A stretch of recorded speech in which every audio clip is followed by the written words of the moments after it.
तो आज हम 3 ऐसे मेन बोर्ड आईपीओ के बारे में बात करने वाले हैं जो कि अप्लाई करने के लिए आज उसका आखिरी दिन है। और कंफ्यूज है अगर हम कि हम तीनों में से किसके में अप्लाई करें और क्यों करें। तो ये सभी जानकारी आपको इस वीडियो में ज़रूर मिल जाएगी और आपके सारे डाउट क्लियर हो जाएंगे। तो वीडियो शुरू करें उससे पहले अगर आप हमारे चैनल पर पहली बार आएँ तो हमारे चैनल को सब्सक्राइब कर दें। तो सबसे पहली कंपनी के बारे में बात करें तो कंपनी का नाम है टोलिन्स टायर लिमिटेड। तो ये कंपनी के शेड्यूल के बारे में देखें तो ये 9 तारीख तो ओपन हो चुका है और 11 तारीख यानी आज उसका आखिरी दिन है अप्लाई करने के लिए। और कल तक तो इसका अलॉटमेंट भी आ जाएगा और जिसके अमाउंट ब्लॉक होंगे उसको अलॉटमेंट नहीं होता है तो 13 तारीख तक अनब्लॉक भी हो जाएंगे और 16 तारीख को कंपनी लिस्ट होगी। तो इस कंपनी के इशू प्राइस के बारे में देखें तो 226 रुपये का एक शेयर है और 66 शेयर का एक लॉट है, यानी इसके एक लॉट की अमाउंट होती है 14,916 रुपया। और आप इस कंपनी में मिनिमम HNI कैटेगरी में 14 लॉट के लिए अप्लाई कर सकते हैं जिसकी अमाउंट होती है 2,08,824 रुपया। और इस कंपनी में मिनिमम बिग HNI कैटेगरी में 68 लॉट के लिए अप्लाई कर सकते हैं जिसका अमाउंट होता है 10,14,288 रुपया। तो इस कंपनी के फाइनेंशियल रिजल्ट के बारे में देखें तो पिछले साल इन्होंने 221 के एसेट्स थे, रेवेन्यू 228 करोड़ था। प्रॉफिट आफ्टर टैक्स के बारे में बात करें तो 26 करोड़ का प्रॉफिट किया है और नेटवर्क भी अच्छा है, सरप्लस भी अच्छा है। यानी एक साल का फाइनेंशियल रिजल्ट का देखें तो प्रॉफिट में कंपनी है, यानी ये इसके लिए अच्छा खासा साइन माना जा सकता है। तो इस कंपनी के 2 दिन के सब्सक्रिप्शन फिगर के बारे में देखें तो ये पहले दिन 2.25 गुना सब्सक्राइब हुआ था और दूसरे दिन यानी आज ये 5.5 गुना सब्सक्राइब हुआ है। यानी रिटेल पोर्शन में देखा जाए तो 8.5 गुना सब्सक्राइब हो चुका है। अभी नॉन इंस्टीट्यूशन इन्वेस्टर भी 4 गुना सब्सक्राइब हो चुका है। QIB की भी एंट्री हो चुकी है और ये अभी आधा गुना सब्सक्राइब हुआ है। यानी देखा जाए तो सब्सक्रिप्शन थोड़ा कम लग रहा है मुझे, बाकी सब्सक्रिप्शन फिगर भी ठीक ठाक लग रहा है और कंपनी का रिजल्ट भी ठीक ठाक लग रहा है।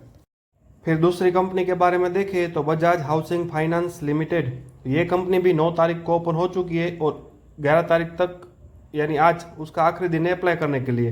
कल तक इसका भी अलॉटमेंट आ जाएगा और 13 तारीख तक हमारे अमाउंट जो ब्लॉक होंगे वो अनब्लॉक भी हो जाएंगे और 16 तारीख को कंपनी लिस्ट होगी।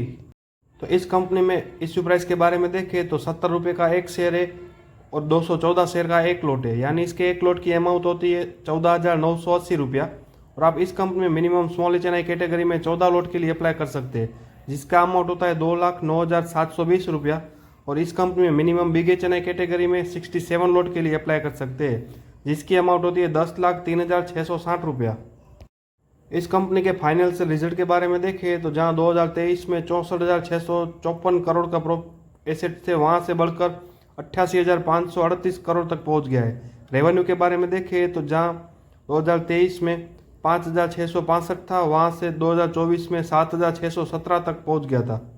प्रॉफिट आफ्टर टैक्स के बारे में बात करें तो पहले जहां 2023 में 1,257 था वहां से बढ़कर 1,731 करोड़ तक पहुंच गया था। नेटवर्थ में देखा जाए तो थोड़ा बहुत उसमें भी उछाल देखने को मिल रहा है और थोड़ा बहुत बोरिंग बढ़ा है, यानी कंपनी का रिजल्ट अच्छा है, बुरा नहीं कह सकते। तो इस कंपनी के 2 दिन के सब्सक्रिप्शन फिगर के बारे में देखें तो ये IPO पहले ही दिन 2 गुना सब्सक्राइब हो चुका था और दूसरे दिन 7.5 गुना सब्सक्राइब हुआ था। यानी तीनों पोर्शन में इसमें तो बम्पर सब्सक्रिप्शन देखने को मिल रहा है।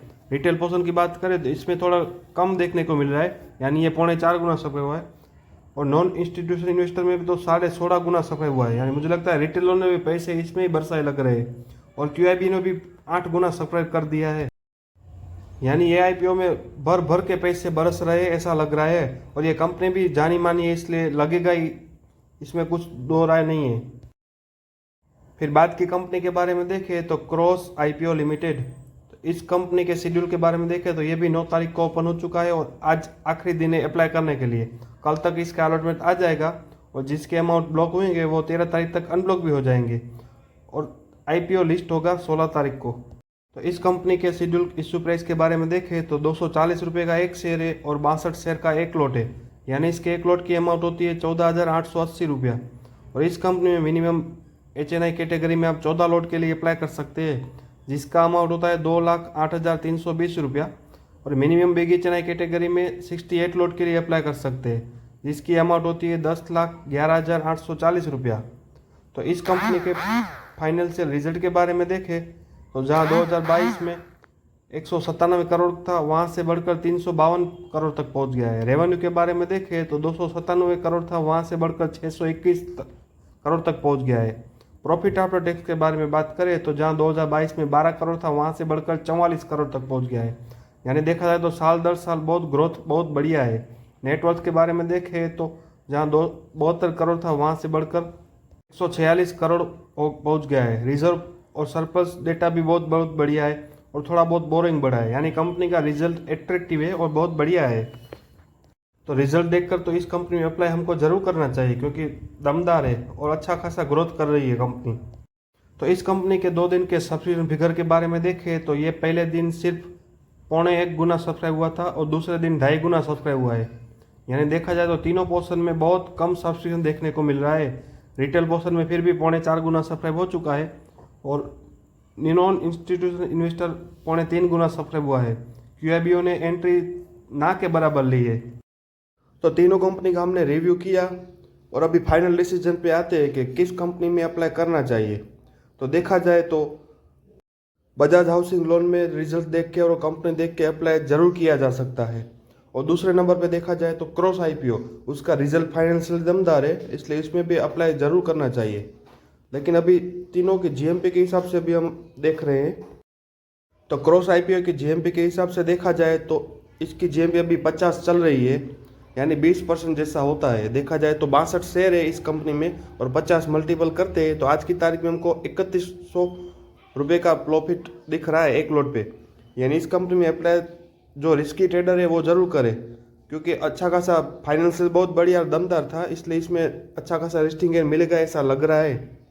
फिर दूसरी कंपनी के बारे में देखें तो टोलिन टायर्स लिमिटेड, तो इसकी GMP थोड़ी इंक्रीज हुई है। पहले 30 रुपये चल रही थी, उसके बाद 39 पहुंच गई है।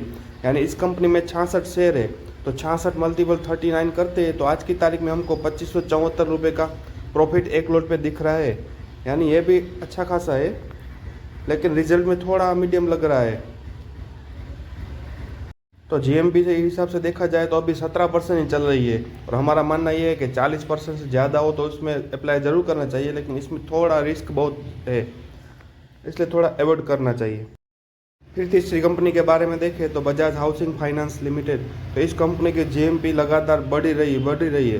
फाइनेंस रिजल्ट के बारे में देखें तो उसमें भी शानदार है, तो इसमें तो अप्लाई जरूर करना चाहिए। और GMP के हिसाब से देखा जाए तो GMP इसकी अभी 70 चल रही है और 70 शेयर का लॉट है, तो 70 मल्टीपल 70 करते हैं तो आज की तारीख में हमको 14,980 रुपये का प्रॉफिट दिख रहा है। यानी इस कंपनी में हमको हमारे अमाउंट को दोगुना कर देगा ऐसा लग रहा है और कंपनी भी बहुत बढ़िया है, तो इसमें तो अप्लाई ज़रूर करना चाहिए। तो तीनों कंपनी में से देखा जाए तो सबसे पहले नंबर पे आती है बजाज हाउसिंग फाइनेंस लिमिटेड, तो उसमें तो अप्लाई ज़रूर करना है हमको। फिर बाद में देखा जाए तो पैसे बच रहे हो तो क्रॉस IPO में थोड़ा बहुत रिस्क लेने वाले हो वही अप्लाई करें, क्योंकि अभी कुछ तय नहीं होता है कि सिर्फ GMP और रिजल्ट के देखने बाद डिमांड ज़्यादा अचानक बढ़ जाती है, QIB से एंट्री ज़्यादा ले लेते तो बढ़ जाती है। इसलिए जो रिस्क लेके अप्लाई कर सकते हैं वही करें और टोलिन ट्रायल थोड़ा रहने दें, क्योंकि GMP की भी बहुत डाउन चल रही है। तो इस प्रकार के हमारा फाइनल डिसीजन है। हालांकि ये सभी IPOs बहुत रिस्की होते हैं, इसलिए किस IPO में अप्लाई करना और नहीं करना वो आप आखिरी फैसला आपका खुद का ही होना चाहिए। किसी के कहने पर डायरेक्ट अप्लाई नहीं करना चाहिए, वो खुद के रिस्क और रिवॉर्ड के हिसाब से ही अप्लाई करना चाहिए। तो ये वीडियो अगर हमारा अच्छा लगा हो तो एक लाइक ज़रूर कर देना और ऐसी अपडेट और जानकारी के लिए हमारे से चैनल से जुड़े रहे, ताकि ऐसी इन्फॉर्मेशन आपको हमेशा मिलती रहे। अगर आपने हमारे चैनल को सब्सक्राइब नहीं किया है तो सब्सक्राइब कर ले, ताकि ऐसी इन्फॉर्मेशन हमेशा आपको मिलती रहे। और अगर आपका डीमेट अकाउंट नहीं है तो आप एंजल वन में फ्री में अपना डीमेट अकाउंट बना सकते हैं। उसकी लिंक मैं नीचे डिस्क्रिप्शन में दे दूंगा। अगर आप जीरोधा में बनाना चाहते हो तो जीरोधा में भी बना सकते हैं, हालांकि उसमें थोड़ा बहुत चार्जेस लगता है। तो दोनों की लिंक नीचे डिस्क्रिप्शन में दे रहा हूँ, वहाँ से आप आसानी से अपना डीमेट अकाउंट बना सकते हैं।